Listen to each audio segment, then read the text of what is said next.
برهام باء وراء ألف ثم ها ميم مجل فيض تيجان جخن نينان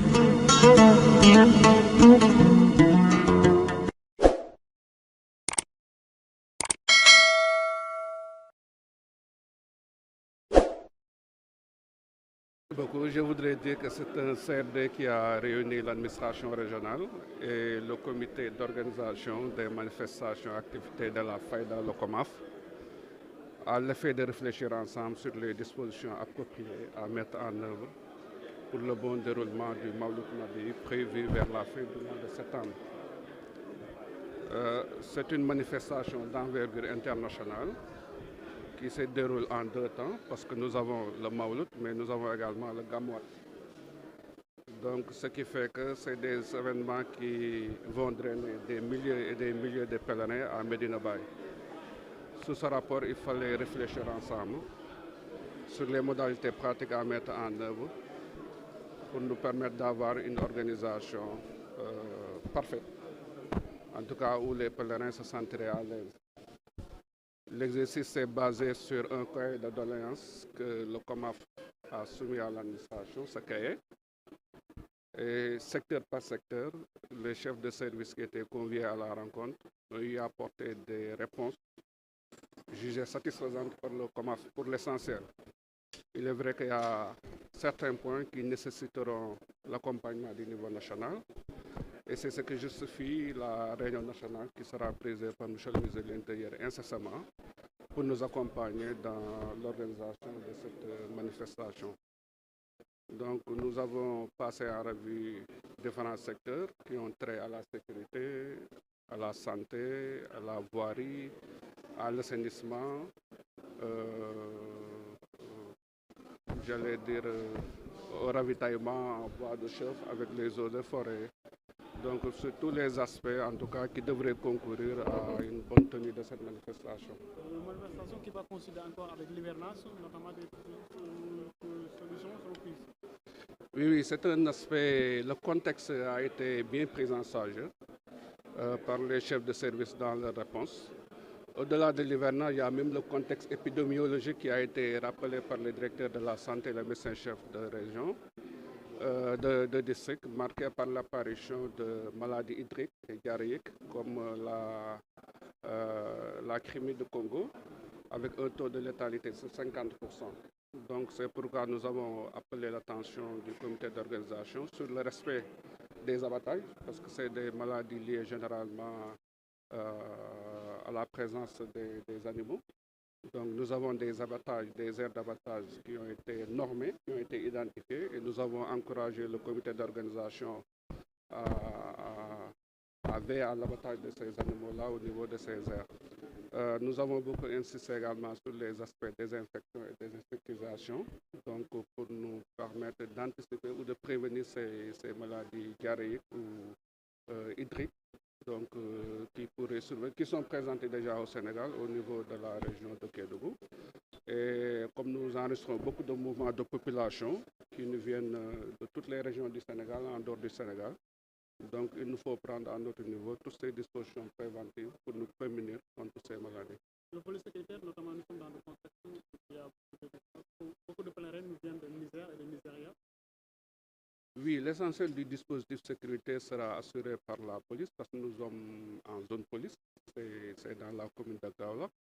Et à ce niveau, la police, en rapport avec le GMI, va mobiliser 800 éléments, 500 barrières. Donc, et en amont, nous avons la gendarmerie également qui sera présente sur tous les grands axes qui vont mener à Kaolack. Avec les autres services de sécurité, la douane, les eaux et forêts. Donc tous ces services de sécurité vont jouer leur partition donc pour nous permettre en amont et à l'intérieur de la commune de gérer tous ces aspects sécuritaires.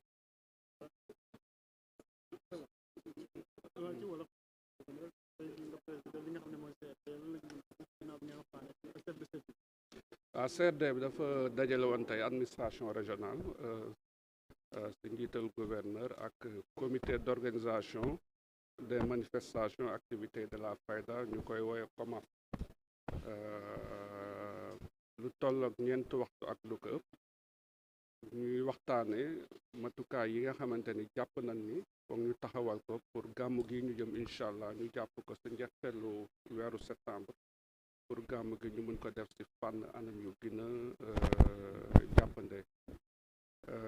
si loolu nag am na ay bëgg-bëgg yu comité bi feeñal et bëgg-bëgg bu nekk chef de service ba mu concerne am na ay tontu yoo si indi yu bëri nag defe naa tontu yi dal na xel bien que am na bëgg-bëgg yoo xamante ni daf ñu dépassé il faut ñu jox ko ministre de l'intérieur mu xool ak naataango yeneen ministres yi na lañ koy càmbare ba indi sa ay réponse looloo tax après CRD bi day am lu ñuy tuddee réunion nationale am ministre de l'intérieur avec tous les services centraux concernés ñoom ak comité d'organisation bi ak ñun ñi ñoo fay daje pour waxtaane ko pour compléter ou mottali li nga xamante ni jël nañ ko fi ay dispositions au niveau régional. nawet bi gàmmu bi taw dugaat ci biir nawet bi mel ni sax jël ngeen ci ay matuwaay boo xam ne da ngeen bàyyi ngeen xel lool ci nawet. waaw ñëpp xam nañ ni si contexte nawet la looloo tax intervention yooyu yëpp également dañ koy caler si contexte boobu suñ fàttali ko daaw si guddi gàmm gi sax la taw waaw taw bu xaw a metti mais disposition yi ñu jëloon tax na ba parce que ku ne taw souvent mu ànd ak ngelaw da ngay xalaat coupure courant mais li taw bi di bëri daaw suñ ko fàttali ko coupure courant amul n'est-ce pas donc chaque service rek xam na ni si nawet lañ jëm mën na taw bu bëri donc dispositif bi ngay mettre en place da ngay jël en charge aspect boobu même si wàllu wér-gu-yaram am na ay feebar yu fi dugg ñu koy wax Crimée de Congo 6 cas la Sénégal amagum ñett ñuy faatu na soo xoolee li ñuy wax taux de létalité 50%. donc te muy jóge souvent si mala yi di jóge si ndox mi te ñaar yëpp dafa am Kaolack donc si loolu disposition yu ñuy jël day jël en charge aspect boobu muy environnement bi même si wàllu bëgg-bëgg yi sax dama ko fàtte wax si tubaab service yu bëri sax xaaruñu réunion bi lu mel ni Sénélec commencé nañ seen entretien commencé nañ extension yi commencé nañ liggéey bu bëri lu mel ni Orange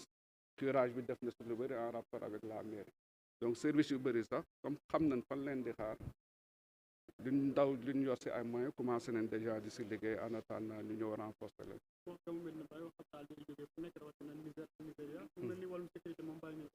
bu baax a baax Medina Baye dafa nekk ci commune Kaolack ku nekk commune Kaolack xam ni zone police la maanaam ni Sénégal organisé sécurité loola tax lu tolloog si juróom-ñetti téeméeri policiers dinañ leen mobiliser ñu ñëw mais la ko jiitu également si yoon yi ak lu war Kaolack waa gendarmerie également dinañ ñëw taxaw pour jàppale police li ñuy wax en amont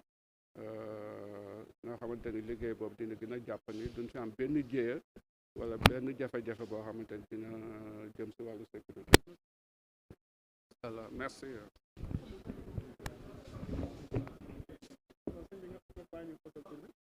Mass Amadou Biteye bokk membre ci coordination COMAF représenté fi Baye Mamoun Niass.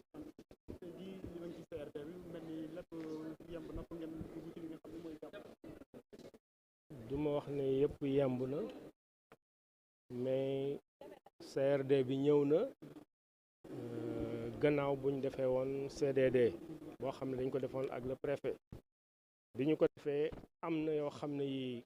réglé woon nañ ko am na yu desoon yoo xam ne yi il fallait que ñu ñëw fii nii ci kanam gouverneur ñu relaté ko ñu waxtaan ci loolu itam def nañ ko tey service yëpp wala commission bi dafa am ay secteur am na secteur boo xam ne dafa aju ci sécurité ak mobilité nit ñeeg yooyu boobu waxtaan nañ ci ndox ak courant waxtaan nañ ci environnement assainissement waxtaan nañ ci santé wax nañ ci secteur yëpp ñàkkul ay problème mais quand même li ñu gis yëg ko mooy ne secteur yi fi ñëw yëpp chef de service yi fi ñëw yëpp jël nañ ay engagement am na déjà ñoo xam ne sax commencé gum nañ seen liggéey donc mun nañ yaakaar ne benn problème yaakaar nañ ne duñ ko am mais nag am na benn mbir boo xam ne bii mun nañ ko waxaale mooy au niveau de Médine dispensaire lañ am tabaxaat nañ ko defaraat nañ ko suñu mënoon am possibilité mu nekk benn centre de santé konoon dinañu neex te dina baax ci dëkk bi dina baax ci zone bi mais problème yi nga xam ne daal mën naa ko wax mooy ne problème de coordination amoon na ci yenn services yi ak yooyu mais yooyu yëpp waxtaan nañ je pense que mën nañ wax ne daal CRD bi nii ñëw na ci waxtoom ba pare te waxtaan nañ ak monsieur le gouverneur ak chef de service yi ci point yu bare. man Mass Amadou Biteye laa tudd membre COMAF.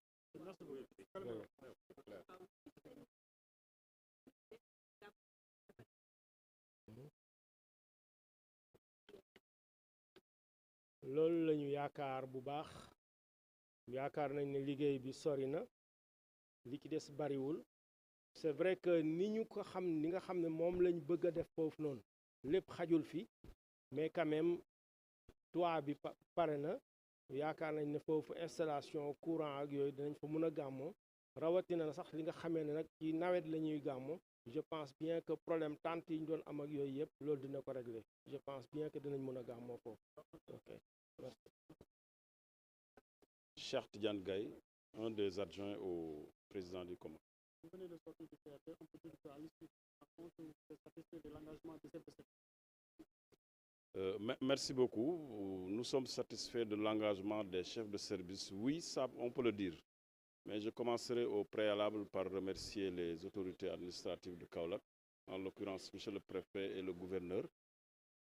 pour la tenue un peu à temps de ces deux réunions importantes qui déclenchent les échanges entre l'administration et le comité d'organisation à propos des activités préparatives du Mawlud international de Medina Baye.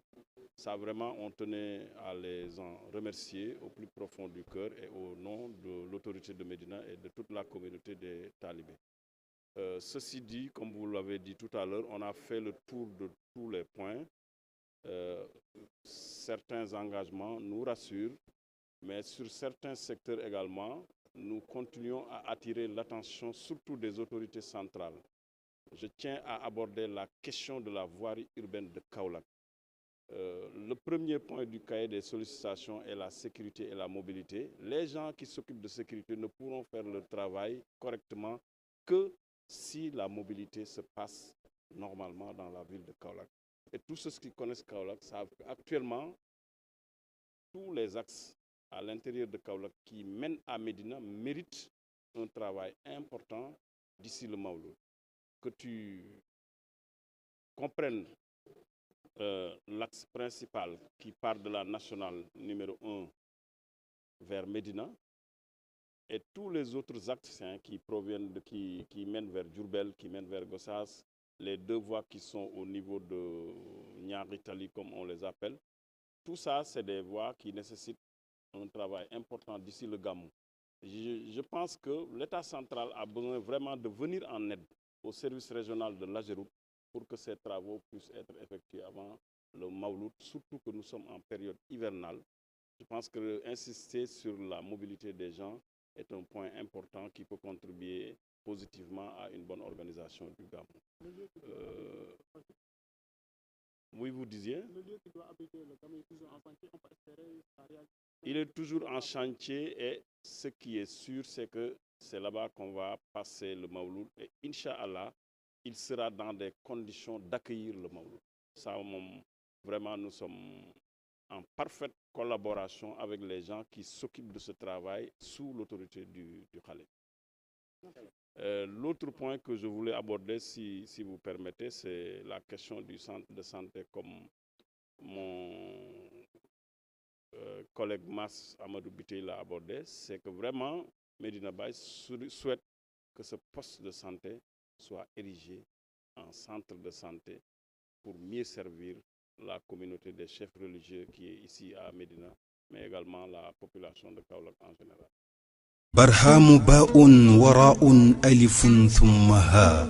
ميم مجل فيض تيجان جخن نام